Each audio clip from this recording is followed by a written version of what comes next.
Hello hi ನಮಸ್ತೆ Mahadevi D fashion ಚಾನಲ್ಗೆ ಎಲ್ಲರಿಗೂ ಸ್ವಾಗತ. ಎಲ್ಲರೂ ಹೇಗಿದ್ದೀರಾ, ಆರಾಮಿದ್ದೀರಾ ಅಂದ್ಕೊಂಡು ಇವತ್ತಿನ ವ್ಲಾಗ್ನ ಶುರು ಮಾಡ್ತಾ ಇದ್ದೀನಿ. ಇವತ್ತು ನಾನು ಯಾವುದೇ ರೀತಿ ಸ್ಟಿಚಿಂಗ್ ವಿಡಿಯೋನ ಹಾಕ್ಲತ್ತಿಲ್ಲ. ನಾನು ಮನೆ ಕೆಲಸ ಜೊತೆಗೆ ಯಾವ ರೀತಿಯಾಗಿ ಮಾರ್ನಿಂಗ್ ರೂಟೀನ್ ಡೈಲಿ ನಂದು ಯಾವ ರೀತಿಯಾಗಿ ರೂಟೀನ್ ಇರ್ತೈತಿ ಅನ್ನೋದನ್ನು ನಿಮ್ಮ ಜೊತೆ ಶೇರ್ ಮಾಡ್ತಾ ಇದ್ದೀನಿ. ಇವತ್ತು ಬೆಳಿಗ್ಗೆ ಬಂದು 6 ಗಂಟೆ 10 ನಿಮಿಷ ಆಗೈತಿ. ಇವಾಗ ವ್ಲಾಗ್ನ ಶುರು ಮಾಡ್ಲಾಕತ್ತೀನಿ.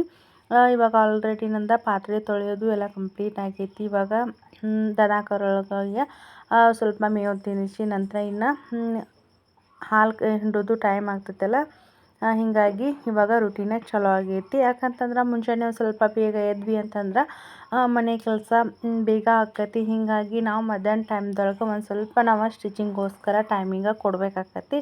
ಇಲ್ಲ ಲೇಟ್ ಮಾಡಿ ಎದ್ವಿ ಅಂತಂದ್ರೆ ಸೊ ಎಲ್ಲ ಕೆಲಸ ಮುಗಿಬೇಕಾಯ್ತು ಅಂತಂದ್ರೆ ಮಧ್ಯಾಹ್ನ ಟೈಮ್ ಆಗಿಬಿಡ್ತೈತಿ.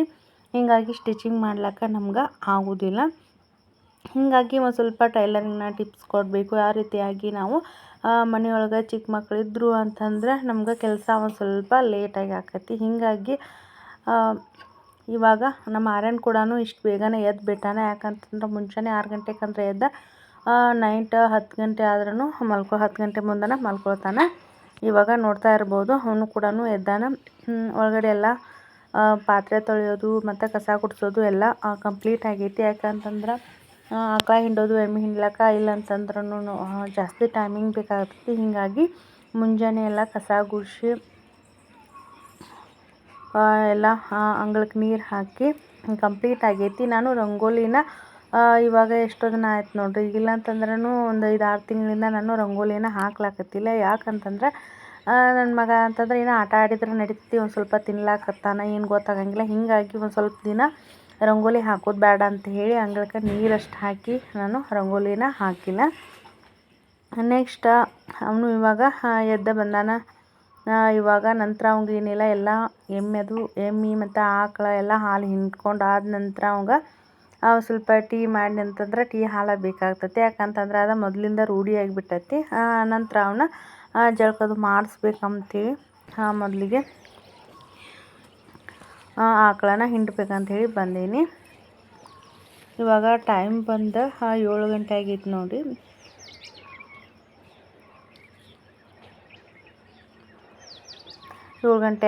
ನಮ್ಮ ಆರ್ಯನ್ ಕೂಡ ಅವನು ಆಟ ಆಡ್ಕೊತ ನಿಂತಾನು. ಇವಾಗ ಹಾಲಿಂದ ಟೈಮ್ ಆಗ್ತೈತಿ. ಡೈರಿಗೆ ಹಾಲು ಹಾಕ್ತಾರಲ್ಲ, ಟೈಮ್ ಪ್ರಕಾರ ಒಯ್ಬೇಕಾಕೈತಿ. ಹೀಗಾಗಿ ಒಂದು ಸ್ವಲ್ಪ ಬೇಗನೆ ಹಾಲು ಹಿಂಡಿದ್ರೆ ಆಯ್ತಂತ ಹೇಳಿ ಹಾಲು ಹಿಂಡ್ಲಾಕ್ ಬಂದೀನಿ. ಇನ್ನು ಹಾಲು ಹಿಂಡಿದಾದ ನಂತರ ಇನ್ನು ಟೀ ಅದು ಮಾಡಬೇಕು. ಇನ್ನು ನಾಷ್ಟಾಕೋದು ಏನೂ ರೆಡಿ ಮಾಡಿಲ್ಲ. ಇನ್ನು ಯಶಸ್ವಿ ಸ್ಕೂಲ್ಗೆ ಹೋಗ್ಬೇಕಂತಂದ್ರೆ ಅವರು ನಾಷ್ಟ ಬೇಕನ್ಲತ್ತಾರ. ನಾಷ್ಟ ಮಾಡಿ ಅವ್ರಿಗೆ ಊಟಕ್ಕೆ ಏನಾದರೂ ಡಬ್ಬಿಗೆ ರೆಡಿ ಮಾಡಿ ಕೊಟ್ಟ ನಂತರ ನಂದು ಕೆಲಸ ಸ್ಟಾರ್ಟ್ ಮಾಡ್ತೀನಿ. ಇವಾಗ ಮುಂಜಾನೆ ಎದ್ದ ಮೊದಲಿಗೆ ನಾನು ಇವಾಗ ಆ ಸೈಡ್ ಏನು ಕಾಣ್ಲತ್ತವಲ್ಲ, ಮೊದಲಿಗೆ ಆಕಳ ಹಿಂಡೋದು ಕಂಪ್ಲೀಟ್ ಆಯಿತು. ಮಧ್ಯದಲ್ಲಿ ಇರ್ತಕ್ಕಂತಹ ಅದನ್ನು ಎಮ್ಮಿನೂ ಇವಾಗ ಹಿಂಡೇನಿ. ಇವಾಗ ನಂತರ ಲಾಸ್ಟ್ ಈ ಎಮ್ಮಿನೂ ಹಿಂಡ್ಲಕತ್ತೈತಿ ನೋಡ್ರಿ. 3 ಮುಂಜಾನೆ ಎದ್ದ ಮುಂಜಾನೆ ಸಂಜೆಗೆ ಹಿಂಡೋದು ಇರ್ತೈತಿ. ಇವಾಗ ಔಟ್ಲುಕ್ಕಿಂಗ ಮಾರ್ನಿಂಗ್ ಟೈಮ್ ಈ ರೀತಿಯಾಗಿ ಹೊರಗಡೆ ಕಾಣಿಸ್ಲತ್ತೈತಿ. ಮುಂಜಾನೆ ಒಂದು ಸ್ವಲ್ಪ ಬೇಗ ಎದ್ದರೂ ಕೂಡ ನೋಡಿರಿ ಮೈಂಡ್ ಫ್ರೆಶ್ ಇರ್ತೈತಿ. ಯಾಕಂತಂದ್ರೆ ಲೇಟ್ ಮಾಡಿ ಎದ್ವಿ ಅಂತಂದ್ರೆ ಮಕ್ಕಳು ಸ್ಕೂಲ್ಗೆ ಹೋಗ್ತಿರ್ತಾರೆ ಮತ್ತು ಮನೆ ಕೆಲಸ ಇರ್ತೈತಿ. ಹಿಂಗೆ ಗಡಿಬಿಡಿ ಒಳಗೆ ನಮ್ಗೆ ಯಾವ ಕೆಲಸ ಮಾಡಬೇಕು ಅನ್ನೋದು ಗೊತ್ತಾಗ್ತಿರಂಗಿಲ್ಲ. ಹೀಗಾಗಿ ಒಂದು ಸ್ವಲ್ಪ ಬೇಗ ಎದ್ವಿ ಅಂತಂದ್ರೆ ನಾವು ಆರಾಮಾಗಿ ಕೂಡ ಕೆಲಸ ಮಾಡ್ಬೋದು. ಇವಾಗ ಕಿಚನ್ ಒಳಗೆಲ್ಲನೂ ಕ್ಲೀನ್ ಮಾಡೇನಿ ನೋಡಿರಿ. ಎಲ್ಲ ಕ್ಲೀನ್ ಮಾಡಿ ಮತ್ತು ಗ್ಯಾಸ್ ಅದೆಲ್ಲ ಪೂಜೆ ಮಾಡಿ ಇವಾಗ ಮೊದಲಿಗೆ ಟೀಕ ಇಟ್ಟೇನಿ. ಇವಾಗ ಹಾಲು ಎಷ್ಟು ಬೇಕಲ್ಲ ಮುಂಜಾನೆ ಟೈಮ್ ಒಳಗೆ ಒಂದು ಸ್ವಲ್ಪ ಹಾಲು ಇಟ್ಕೊಂಡಿರ್ತೀವಿ. ಯಾಕಂತಂದ್ರೆ ಜಾಸ್ತಿ ಸಂಜೆ ಟೈಮಕ್ಕೆ ಜಾಸ್ತಿನೇ ಹಾಲು ಇಟ್ಕೊಳ್ತೀನಿ. ಯಾಕಂತಂದ್ರೆ ಮೊಸರು ಮಾಡಬೇಕಾಗಿರ್ತೈತಿ. ಒಂದು ಸ್ವಲ್ಪ ಜಾಸ್ತಿ ಇಟ್ಕೊಂಡು ಇವಾಗ ಎಷ್ಟು ಬೇಕಲ್ಲ ಅಷ್ಟು ಹಾಲು ಇಟ್ಕೊಂಡು ಟೀ ಮಾಡಿಕೊಡ್ಲಕತ್ತೀನಿ. ನಮ್ಮ ಆರ್ಯನ್ ಕೂಡ ಅವಂಗೂ ಟೈಮ್ ಆಗಿತ್ತು, ಅದಕ್ಕೆ 7:30 ಆಗಿತ್ತು. ಹೀಗಾಗಿ ನಾನು ಪ್ರತಿದಿನ ಕೂಡ ಮೊದಲಿಗೆ ನಾನು ಹಾಲು ಹಿಂಡ್ಕೊಂಡು ಬಂದಾದ ನಂತರನೇ ಟೀ ಮಾಡೋದು. ಅವಂಗೂ ಟೀ ಬೇಕಾಗಿತ್ತು. ಹೀಗಾಗಿ ಒಂದು ಸ್ವಲ್ಪನೇ ಟೀ ಹಾಕಿ ನಂತರ ಆ ಹಾಲನ್ನ ಮಿಕ್ಸ್ ಮಾಡಿ ಕೊಟ್ಬಿಡ್ತದೆ. ಯಾಕಂತಂದ್ರೆ ಅದು ರೂಢಿ ಆಗಿಬಿಟ್ಟೈತಿ. ಹೀಗಾಗಿ ನಮ್ಮ ಜೊತೆ ನಾವು ಕುಡಿಬೇಕಾಯ್ತು ಅಂತಂದ್ರೆ ಅವನು ಕುಡಿಯೋಕೆ ಸ್ಟಾರ್ಟ್ ಮಾಡ್ತಾನೆ. ಮುಂಜಾನೆ ನೋಡಿರಿ ಈ ರೀತಿಯಾಗಿ ರೂಟೀನೇ ಇರ್ತೈತಿ. ನನಗೆ ಮಾರ್ನಿಂಗ್ ಟೈಮ್ ಒಳಗಂತೂ ಯಾವುದೇ ಒಂದು ಎಮರ್ಜೆನ್ಸಿ ಬ್ಲೌಸ್ ಇದ್ದರೂ ಕೂಡ ನನಗೆ ಸ್ಟಿಚಿಂಗ್ ಮಾಡ್ಲಿಕ್ಕೆ ಟೈಮ್ ಆಗಂಗಿಲ್ಲ. ಇಲ್ಲ ನೈಟ್ ಕೂತು ಸ್ಟಿಚ್ ಮಾಡಬೇಕು ಅಂದು, ಇಲ್ಲ ಅಂತಂದ್ರೆ ಮಧ್ಯಾಹ್ನ ಟೈಮ್ದೊಳಗೆ ಸ್ಟಿಚ್ ಮಾಡಬೇಕು. ಮಾರ್ನಿಂಗ್ ಟೈಮ್ದೊಳಗಂತೂ ನನಗೆ ಸ್ಟಿಚಿಂಗ ಮಾಡ್ಲಿಕ್ಕೆ ಆಗಂಗಿಲ್ಲ. ಇವಾಗ ಎಲ್ರಿಗೂ ಕೂಡ ಟೀ ಮಾಡಿ ಕೊಟ್ಟು ನಂತರ ನಾನು ಉಪ್ಪಿಟ್ಟು ಮಾಡ್ಬೇಕಂತ ಹೇಳಿ ರವೆನ ಹುರಿಲಾಕತ್ತೀನಿ. ಯಾಕಂತಂದ್ರೆ ಅವರು ಸ್ಕೂಲ್ಗೆ ಹೋಗ್ಲಾಕತ್ತಿದ್ರು. ನಮ್ಮ ಸೈಡ್ ಏನೈತಲ್ಲ 11 ಗಂಟೆಗೆ ಸ್ಕೂಲ ಸ್ಟಾರ್ಟ್ ಆಕೈತಿ. ಹೀಗಾಗಿ ಅವರು 10 ಗಂಟೆಗೆ ಸ್ಕೂಲ್ಗೆ ಹೋಗ್ತಿರ್ತಾರೆ. ಹೀಗಾಗಿ ಮೊದಲಿಗೆ ನಾಷ್ಟ ಮಾಡಿ ನಂತರ ಡಬ್ಬಿಗೆ ಅಡುಗೆ ಮಾಡಿದ್ರೆ ಬಂದಿತ್ತಂತ ಹೇಳಿ ಎಲ್ಲನೂ ಇವಾಗ ಈರುಳ್ಳಿ ಟೊಮೆಟೊ ಎಲ್ಲನೂ ಉಪ್ಪಿಟ್ಟಿಗೆ ಏನು ಬೇಕಲ್ಲ ಎಲ್ಲನೂ ರೆಡಿ ಮಾಡ್ಕೊಂಡೇನಿ. ಕಿಚನ್ ರೂಮ್ ಒಳಗೆ ಏನೈತಲ್ಲ ಮೊನ್ನೆ ಒಬ್ಬರು ಕಿಚನ್ ಒಳಗೆ ವಿಡಿಯೋ ಮಾಡೋಂಗಿಲ್ಲ ಅಂತಂದ್ರೆ ಅಲ್ಲ ಸರಿಯಾಗಿ ಲೈಟ್ ಇಲ್ಲ. ಹೀಗಾಗಿ ವಿಡಿಯೋ ಕ್ಲಾರಿಟಿ ಅಷ್ಟೊಂದು ಸರಿಯಾಗಿ ಬರೋಂಗಿಲ್ಲ. ಹೀಗಾಗಿ ಇವಾಗ ಉಪ್ಪಿಟ್ಟಿಗೆ ಒಗ್ಗರಣೆ ಕೊಡ್ಲಾಗ್ತಾನೆ. ಇದಾದ ನಂತರ ಒಂದು ಸ್ವಲ್ಪ ಅವರು ನಾಷ್ಟನೂ ಮಾಡ್ಯಾರ. ಅವ್ರಿಗೆ ಡಬ್ಬಿಗೆ ಊಟಕ್ಕಷ್ಟ ಮಾಡ್ತೀನಿ. ಅನ್ನ ಮಾಡೋದು ಸಾಂಬಾರು ಮಾಡೋದು ಮಧ್ಯಾಹ್ನ ಟೈಮ್ದೊಳಗೆ ಕಂಟಿನ್ಯೂ ಮಾಡ್ತಾನೆ ಅಡುಗೆನ.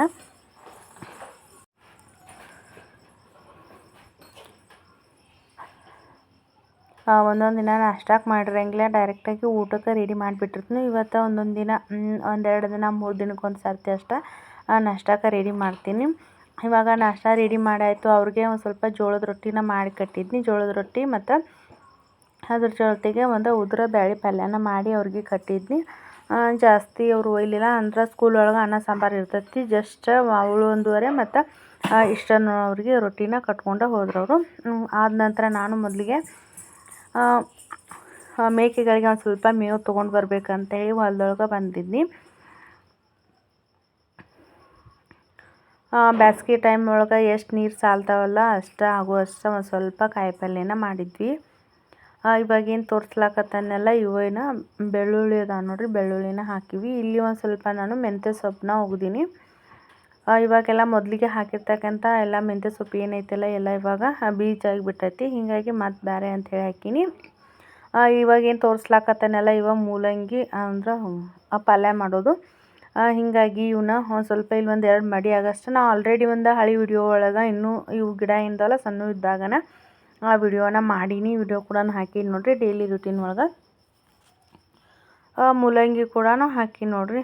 ಪಲ್ಯ ಅದು ಮಾಡಿರ್ತೀನಿ, ಬಟ್ ರೆಸಿಪಿ ಶೇರ್ ಮಾಡ್ಲಿಕ್ಕೆ ಆಗಂಗಿಲ್ಲ. ಹೀಗಾಗಿ ಇದು ಕೂಡ ಆಲ್ರೆಡಿ ನಮ್ಗೆ ಇವಾಗ ಪಲ್ಯ ಮಾಡ್ಲಿಕ್ಕೆ ಬೇಕಾಗಿರ್ತೈತಲ್ಲ ಆವಾಗನ ತೊಗೊಂಡು ಹೋಗಿರ್ತೀವಿ. ಆಲ್ಮೋಸ್ಟ್ ಅಲ್ಲಿ ನಮ್ಗೆ ಮನೆಗೆ ಏನೇನು ಕಾಯಿಪಲ್ಲೆ ಬೇಕಲ್ಲ ಆದಷ್ಟು ನಾನು ಹೊಲದೊಳಗನ ಬೆಳೆದ ಮನ್ಯಾಗ ಯೂಸ್ ಮಾಡ್ಲಿಕ್ಕೆ ಟ್ರೈ ಮಾಡ್ತೀವಿ. ಯಾಕಂತಂದ್ರೆ ಇವಾಗ ಸಿಟಿ ಒಳಗೆ ಇರ್ತಾರೆ, ಅವ್ರಿಗೆ ಆಪ್ಷನಲ್ ಬೇರೆ ಇರಂಗಿಲ್ಲ. ಯಾಕಂತಂದ್ರೆ ಮಾರುಕಟ್ಟೆ ಒಳಗೆ ತರಬೇಕಾಗಿರ್ತೈತಿ. ಯಾಕಂತಂದ್ರೆ ನಾವು ಹಳ್ಳಿ ಒಳಗೆ ಇದ್ದೀವಿ ಅಂತಂದ್ರೆ ನಮ್ಗೆ ಅನುಕೂಲ ಇದ್ರೆ, ಇವಾಗಂತೂ ನಮ್ಗೆ ಹೊಲದೊಳಗೆ ಅನುಕೂಲ ಐತಿ. ಒಂದು ಸ್ವಲ್ಪ ನೀರು ಇರ್ತಾವೆ, ಅನುಕೂಲ ಐತಿ ಅಂತಂದ್ರೆ ಬಳಕ ನಾವು ಒಂದು ಸ್ವಲ್ಪ ನಾವು ಹೊಲದೊಳಗನೆ ಬೆಳೆದಿರ್ತಕ್ಕಂಥ ಒಂದು ಕಾಯಿಪಲ್ಯನ ಯೂಸ್ ಮಾಡ್ಲಿಕ್ಕೆ ಟ್ರೈ ಮಾಡಬೇಕು. ಹೀಗಾಗಿ ನಾನು ಆದಷ್ಟು ಇವು ನೋಡ್ತಾ ಇರಬಹುದು. ನಾನು ಕೊತ್ತಂಬರಿ ಸೊಪ್ಪು ಆಗಿರ್ಬೋದು, ಮೆಂತ್ಯ ಸೊಪ್ಪು, ಇವಾಗ ನಾನು ಇಲ್ಲಿ ತೋರಿಸ್ಲಾಕತ್ತೇನೆಲ್ಲ ಅವರೆಕಾಯಿ ನೋಡಿರಿ. ಇವಾಗ ಒಂದು ಸರ್ತಿ ಪಲ್ಯನ ಮಾಡಿದ್ವಿ, ಹೊಂಟಿದ್ದು ಒಂದು ಸರ್ತಿ ಪಲ್ಯ ಮಾಡೋ ಅಷ್ಟೇ. ಇನ್ನು ನೆಕ್ಸ್ಟ್ ಏನೈತಲ್ಲ ಇವಾಗ ಇನ್ನು ಜಾಸ್ತಿ ಹೊಂಟಾವ. ಇವಾಗ ನೋಡ್ತಾ ಇರ್ಬೋದು ನೀವು ಅವರೆಕಾಯಿನ ನಾನು ಗಿಡನ ತೋರಿಸ್ಲಾಕತ್ತೀನಿ. ಮೊನ್ನೆ ಒಬ್ಬರು ಸಿಸ್ಟರ್ ಕೂಡ ನನಗೆ ಕಮೆಂಟ ಮಾಡಿದ್ರು. ಹೀಗಾಗಿ ಇವತ್ತು ನಾನು ಅವರೆಕಾಯಿ ತೋರಿಸ್ಲತ್ತ ನೋಡಿರಿ. ಇನ್ನೂ ಒಂದು ಸ್ವಲ್ಪ ಎಳೆಯುವುದ ನೋಡಿರಿ. ಒಂದು ಸ್ವಲ್ಪ ಕಾಳು ಆದ ನಂತರ ಪಲ್ಯ ಮಾಡಿದ್ರಂತೂ ಮಸ್ತ್ ಟೇಸ್ಟ್ ಕೊಡ್ತೈತಿ. ಹಾಗೆ ನಾವು ಮಸಾಲೆ ಬಾತ್ ಮಾಡುವಾಗ ಕೂಡ ಇವು ಯೂಸ್ ಮಾಡಿದ್ರೆ ಕೂಡ ಟೇಸ್ಟ್ ಚಲೋ ಬರ್ತೈತಿ. ನಮ್ಮ ಯಶು ಕೂಡ ಸ್ಕೂಲ್ಗೆ ಹೋಗ್ಲಾಕ ಅವಳು ಕೂಡ ರೆಡಿ ಆಗಿದ್ದು, ಇನ್ನೂ ಹೋಗಿಲ್ಲ ಈಗ. ಇದು ನೋಡಿರಿ ಮೊದಲಿಗೆ ಹಾಕಿರ್ತಕ್ಕಂಥ ಮೆಂತ್ಯ ಸೊಪ್ಪು ಒಂದು ಸ್ವಲ್ಪ ಬಿರುಸಾಗಿತ್ತದು, ಬೀಜ ಆಗಲಿ ಅಂತ ಹೇಳಿ ಬಿಟ್ಟಿದ್ವಿ.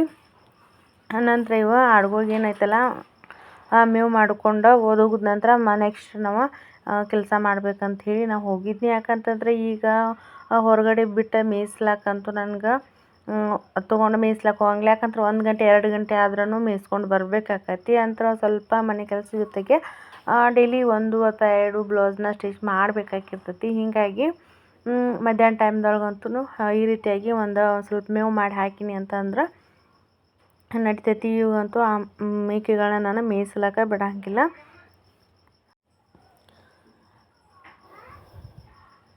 ಹಾಗೆ ಇದ್ರ ಜೊತೆಗೆ ನಾನು ಇನ್ನೂ ಒಂದಿಷ್ಟು ಬ್ಲೌಸಸ್ ಅದಾವ. ಇನ್ನೂ ಅಂತಂದ್ರೆ ನಾನು ಇನ್ನೂ ವರ್ಕ್ ಮಾಡುವಂತಹ ಬ್ಲೌಸ್ ಅದಾವ, ಬಟ್ ಟೈಮಿಗೆ ಸಾಕಾಗ್ತಿಲ್ಲ. ಹೀಗಾಗಿ ಆದಷ್ಟು ನಾನು ಇವಾಗ ಸ್ಟಿಚಿಂಗ್ ಮಾಡುವಂಥ ಏನು ಬಟ್ಟೆ ಅದಾವಲ್ಲ, ಒಂದು ಸ್ವಲ್ಪ ಬೇಗನೆ ಖಾಲಿ ಮಾಡಿ ನಂತರ ಒಂದು ಸ್ವಲ್ಪ ಬ್ಲೌಸ್ ಡಿಸೈನ್ಸ ಮಾಡ್ಬೇಕಂತೇಳಿ ಅಂದ್ಕೊಂಡನಿ. ಇವಾಗ ಬೇಸಿಗೆ ಟೈಮ್ ಒಳಗೆ ಒಂದು ಸ್ವಲ್ಪ ಹೊಲದ ಕೆಲಸ ಏನದಾವಲ್ಲ ಒಂದು ಸ್ವಲ್ಪ ಕಡಿಮೆ ಇರ್ತಾವೆ. ಹೀಗಾಗಿ ಇವಾಗ ಒಂದು ಸ್ವಲ್ಪ ನಾನು ವರ್ಕ್ ಮಾಡ್ಲಿಕ್ಕೆ ಇನ್ನೂ ಒಂದು ಸ್ವಲ್ಪ ಪರ್ಫೆಕ್ಟ್ ಆಗಬೇಕು. ಆರಿ ವರ್ಕನ್ನು ನಿಮ್ಗೆ ಆಲ್ರೆಡಿ ವಿಡಿಯೋ ಒಳಗೆ ತೋರಿಸಿನಿ. ಯಾಕಂತಂದ್ರೆ ಇವಾಗ ತುಂಬಾ ಲೇಟ್ ಆಗ್ತೈತಿ. ಒಂದು ಬ್ಲೌಸ್ ಬ್ಯಾಕ್ ನೆಕ್ ಡಿಸೈನ್ ಮಾಡಬೇಕು ಅಂತಂದ್ರೆ ತುಂಬಾ ಒಂದು ಸ್ವಲ್ಪ ಟೈಮ್ ತೊಗೊತೈತಿ. ಹೀಗಾಗಿ ಒಂದು ಸ್ವಲ್ಪ ನಮ್ಗೆ ಅವಸರ ಕಡಿಮೆ ಸಮಯದೊಳಗೆ ವರ್ಕ್ನ ನಾವು ಫಿನಿಶ್ ಮಾಡಬೇಕು ಅಂತಂದ್ರೆ ಒಂದು ಸ್ವಲ್ಪ ಪ್ರಾಕ್ಟೀಸ್ ಮಾಡಬೇಕಾಗೈತಿ. ಹೀಗಾಗಿ ನಾನು ಒಂದಿಷ್ಟು ಬ್ಲೌಸಸ್ ಅದಾವ, ಆ ಬ್ಲೌಸಸ್ನ ನಾನು ಇನ್ನೂ ವರ್ಕ್ ಮಾಡ್ಬೇಕಂತ ಹೇಳತ್ತೀನಿ. ನೋಡ್ಬೇಕು ಏನಾಗ್ತೈತಿ. ಒಂದು ಸ್ವಲ್ಪ ಟೈಮಿಂಗ್ ಅಡ್ಜಸ್ಟ್ ಮಾಡಿ ಕೂಡ ನಾನು ವರ್ಕ್ ಇನ್ನೂ ಪ್ರಾಕ್ಟೀಸ್ ಮಾಡಬೇಕು. ಯಾಕಂತಂದರೆ ವರ್ಕ್ ನೀಟಾಗಿ ಬಂತು ಅಂತಂದ್ರೆ ಹೊರಗಡೆ ಇವಾಗ ಮದುವೆ ಬ್ಲೌಸಸ್ ಅದು ಆಗಿರ್ಬೋದು. ಇವಾಗ ನಾನು ಬ್ಲೌಸ್ ನೋಡಿ ಕೂಡ ಕೆಲವೊಬ್ಬರು ಕೇಳ್ಯಾರು, ಬಟ್ ನಮ್ಗೆ ಇನ್ನೂ ಸ್ವಲ್ಪ ಪರ್ಫೆಕ್ಟಾಗಿ ನೀಟ್ ಬಂದ ನಂತರ ನಾನು ಸ್ಟಿಚ್ ಮಾಡಿಕೊಡ್ತೀನಿ, ವರ್ಕ್ ಮಾಡ್ತೀನಿ ಅಂತ ಹೇಳೀನಿ. ಇವಾಗ ಮೇವು ಮಾಡಿಕೊಂಡು ಮೇಕೆಗಳಿಗೆ ಹೋದ ಹಾಕಿದ್ನಿ. ಇನ್ನು ಮನೆ ಕೆಲಸನ ಸ್ಟಾರ್ಟ್ ಮಾಡ್ತಾನು. ಹಾಗೆ ಒಂದಿಷ್ಟು ಇವಾಗ ಮಾರ್ನಿಂಗ್ ಟೈಮ್ ಒಳಗೆ ಒಂದು ಲೈನಿಂಗ್ ಬ್ಲೌಸ್ನ ಸ್ಟಿಚಿಂಗ ಮಾಡಿದ್ನಿ. ಸಂಜೆ ಟೈಮ್ ಒಳಗೆ ಕಟ್ಟಿಂಗ್ ಮಾಡಿ ಇಟ್ಟಿದ್ನಿ. ಮಾರ್ನಿಂಗ್ ಟೈಮ್ ಒಳಗೆ ಎದ್ದ ಒಂದು ಬ್ಲೌಸ್ನ ಸ್ಟಿಚ್ ಮಾಡೀನಿ. ಇನ್ನೂ ಹುಕ್ಸೋದು ಏನೂ ಹಚ್ಚಿಲ್ಲ, ಇನ್ನು ಸಂಜೆ ಟೈಮ್ ಒಳಗೆ ಹಚ್ಬೇಕಂತ ಹೇಳಿ. ಇವತ್ತು ಅರ್ಜೆಂಟ್ ಒಳಗೆ ಒಂದು 2 ಬ್ಲೌಸ್ನ ಸ್ಟಿಚ್ ಮಾಡಿ ಕೊಡಬೇಕಾಗಿತ್ತು. ಹೀಗಾಗಿ ಒಂದಿಷ್ಟು ಮನೆ ಕೆಲಸನ ಪಟ ಮುಗಿಸ್ಕೊಂಡು ನಾನು ಸ್ಟಿಚಿಂಗ್ ಮಾಡಿಕೊಡ್ಬೇಕಂತ ಹೇಳಿ ಅಂದ್ಕೊಂಡೇನಿ. ಒಂದೆರಡು ಸಾಡಿ ಏನದಾವಲ್ಲ, ಒಂದು ಪಿಕೋ ಫಾಲ್ ಮಾಡೋದೈತಿ, ಒಂದು ಪಿಕೋ ಅಷ್ಟು ಹಾಕೋದೈತಿ. ಅವೆರಡು ಸಾಡಿ ಮಾಡಬೇಕು, 2 ಬ್ಲೌಸ್ನ. ಇವಾಗ ಸಂಜೆ ಒಂದು 6 ಗಂಟೆ ಒಳಗಾಗಿ ನಾನು ಇಷ್ಟೆಲ್ಲ 2 ಬ್ಲೌಸ್ ಮತ್ತು ಒಂದು ಪಿಕೋ ಫಾಲ್ ಸಾಡಿ ಇಷ್ಟ, ಮತ್ತೊಂದು ಸಾಡಿ ಪಿಕೋ ಇಷ್ಟ ನಾನು ರೆಡಿ ಮಾಡಿಕೊಡ್ಬೇಕಾ. ಅಷ್ಟರೊಳಗೆ ಮಧ್ಯಾಹ್ನ ಊಟಕ್ಕೆ ಒಂದು ಸ್ವಲ್ಪ ರೆಡಿ ಮಾಡ್ಬೇಕಂತ ಹೇಳಿ. ಯಾಕಂತಂದ್ರೆ ಮುಂಜಾನೆ ಉಪ್ಪಿಟ್ಟು ಮಾಡಿದ್ನಿ ಮತ್ತು ಸ್ವಲ್ಪ ಜೋಳದ ರೊಟ್ಟಿ ಮಾಡಿದ್ನಿ. ಅವ್ರಿಗೆ ಡಬ್ಬಿ ಕಟ್ಟಬೇಕು ಯಶುಗೆ ಸಿರಿಗೆ ಅಂಥೇಳಿ ಅಷ್ಟೇ ಸ್ವಲ್ಪ ರೊಟ್ಟಿನ ಮಾಡಿದ್ನಿ. ಇವಾಗ ಮಧ್ಯಾಹ್ನ ಟೈಮ್ಗೆ ಇನ್ನು ಮೆಣಸಿನ್ಕಾಯಿ ಪಲ್ಯ ಮಾಡಬೇಕು, ನಂತರ ಬಿಸಿ ಚಪಾತಿ ಮಾಡಿಕೊಡ್ಬೇಕು ಅವನು ಟೈಮ್ ಒಳಗೆ ಅಂಥೇಳಿ ರೆಡಿ ಮಾಡಿದ್ನಿ. ಯಾಕಂತಂದ್ರೆ ಜಾಸ್ತಿ ಏನೈತಲ್ಲ, ನಾನು ಅಡ್ವಾನ್ಸಾಗಿ ಜಾಸ್ತಿ ಮಾಡಿಟ್ಟಿರಂಗಿಲ್ಲ. ಯಾವಾಗ ಊಟ ಮಾಡ್ತಿರ್ತಾರಲ್ಲ ಆಗನ ಮಾಡಿಕೊಡ್ತಿರ್ತಾನೆ. ಇವತ್ತು ಮಾರ್ನಿಂಗ್ ಟೈಮ್ ಒಳಗೆ ಒಂದು ಸ್ವಲ್ಪ ಹೆಚ್ಚು ರೊಟ್ಟಿ ಮಾಡಿದ್ನಂತಂದ್ರೆ ಚಪಾತಿ ಸಂಜೆಗೆ ಮಾಡ್ಬೇಕಂತ ಹೇಳಿ ಮಾಡಿದ್ನಿ. ಇವಾಗಲೇ ಚಪಾತಿನ ಮಾಡ್ಲಾಕತ್ತಾನೆ. ಇವಾಗ ಪಲ್ಯಕ್ಕೆ ಹಾಕ್ತೀನಿ. ಇವಾಗ ಒಗ್ಗರಣೆ ಕೊಡೋದು ಕಂಪ್ಲೀಟ್ ಆಯಿತು. ಇದೊಂದು ಸ್ವಲ್ಪ ಇನ್ನು ಕುದಿಲಕ್ಕ ಇಡ್ತಾನು. ನಂತರ ನಾನು ಇನ್ನು ಚಪಾತಿ ಏನೈತಲ್ಲ ಒಲೆ ಮೇಲೆ ಚಪಾತಿನ ಮಾಡ್ತಾನು. ಗ್ಯಾಸ್ ಮೇಲೆ ಇವಾಗ ಪಲ್ಯ ಮಾಡಿದ್ನಿ. ಹಾಗೆ ಇವಾಗ ಅನ್ನ ಮಾಡೋದು ಕೂಡ ಕಂಪ್ಲೀಟ್ ಆಗೈತಿ. ಅನ್ನನೂ ಕೂಡ ಗ್ಯಾಸ್ ಮೇಲೆ ಹಾಕೀನಿ. ಇವಾಗ ಪಲ್ಯ ರೆಡಿ ಆಯಿತು. ಇನ್ನು ಚಪಾತಿ ಏನೈತಲ್ಲ ಅದನ್ನ ಒಲೆ ಮೇಲೆ ಮಾಡ್ತೀನಿ. ಯಾಕಂತಂದ್ರೆ ಕಟ್ಟಿಗೆ ಅಂತೂ ಅದಾವು. ಇವಾಗ ನೋಡ್ರಿ ಎಲ್ಲ ಊಟನೂ ಕಂಪ್ಲೀಟ್ ಆಯ್ತು. ಇವಾಗ ಮಧ್ಯಾಹ್ನ ಟೈಮ್ ಬಂದು 2 ಗಂಟೆ ಆಗೈತಿ. ಇವಾಗ ನೋಡ್ತಾ ಇರ್ಬೋದು ಮುಂಜಾನೆ ಹಿಡ್ಕೊಂಡು ನನ್ನದೇ ಕೆಲಸ ಕಂಪ್ಲೀಟ್. ಮಾರ್ನಿಂಗು ಸ್ವಲ್ಪ ಬೇಗ ಎದ್ದರೂ ಕೂಡ ನನ್ನದೇ ಕೆಲಸ ಕಂಪ್ಲೀಟ್ ಆಗಬೇಕು ಅಂತಂದ್ರೆ ಮಧ್ಯಾಹ್ನದಾಗ ಇವಾಗ 2 ಗಂಟೆ ಆಯಿತು.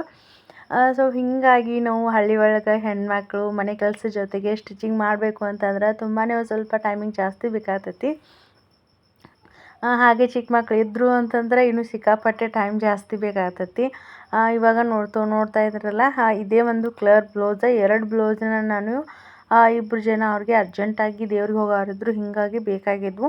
ಒಂದು 2 ಬ್ಲೌಸ್ನ ಇವಾಗ ಸಂಜೆ ಟೈಮ್ಗಂತಂದ್ರೆ ಸ್ಟಿಚಿಂಗ್ ಮಾಡಿ ಕೊಡಬೇಕು. ಇವಾಗ ಒಂದು ಪಿಕೋ ಫಾಲ್ನ ಮಾಡಿ ಇನ್ನೂ ಅದಕ್ಕೆ ಕೈವಲ್ಗಿನ ಹಾಕಬೇಕು.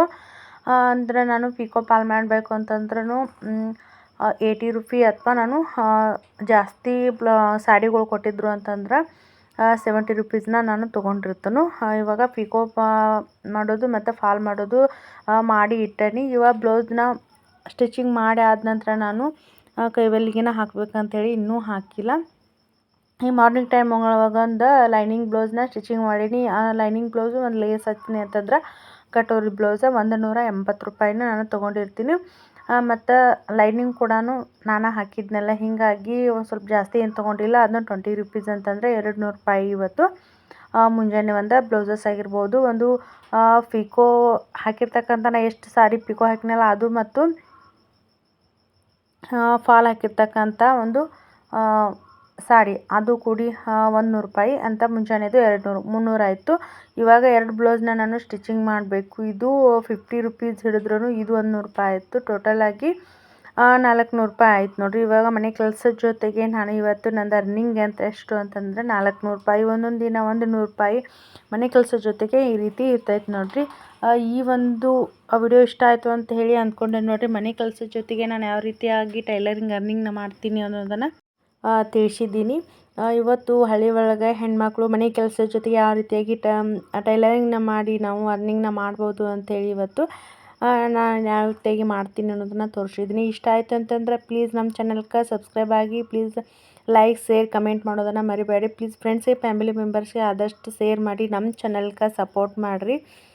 ನೀವು ಮಾಡ್ತಕ್ಕಂಥ ಸಪೋರ್ಟ್ನ ಅಂತಂದ್ರೆ ನಮ್ಗೆ ತುಂಬಾ ಮುಖ್ಯ ಆಕತಿ. ವಾಚಿಂಗ್ ಟೈಮ್ ಆಗ್ಲಕ್ಕಂತಂದ್ರು ಮುಖ್ಯ ಆಕತಿ. ಎಲ್ಲರೂ ಕೂಡ ಪ್ರೀತಿ ವಿಶ್ವಾಸ ಇತ್ತು ಅಂತಂದ್ರೆ ನಮ್ಮ ಚಾನಲ್ ಮುಂದುವರಿಲಿಕ್ಕೆ ಸಾಧ್ಯ ಆಗ್ತೈತಿ. ಎಲ್ಲರೂ ಕೂಡ ತುಂಬಾ ಸಪೋರ್ಟ್ ಮಾಡ್ಲಾಕತ್ತೀರಿ. ಹೀಗೆ ನಮ್ಮ ಚಾನಲ್ಗೆ ಸಪೋರ್ಟ್ ಮಾಡ್ತಾಯಿರಿ ಅಂತ ಹೇಳ್ತಾ ಇವತ್ತಿನ ವಿಡಿಯೋನ ಏನು ಮಾಡ್ಲಾಕತ್ತೀನಿ. ಯಾರೆಲ್ಲ ನೋಡ್ಲತ್ತರ ಎಲ್ಲರಿಗೂ ಧನ್ಯವಾದಗಳು.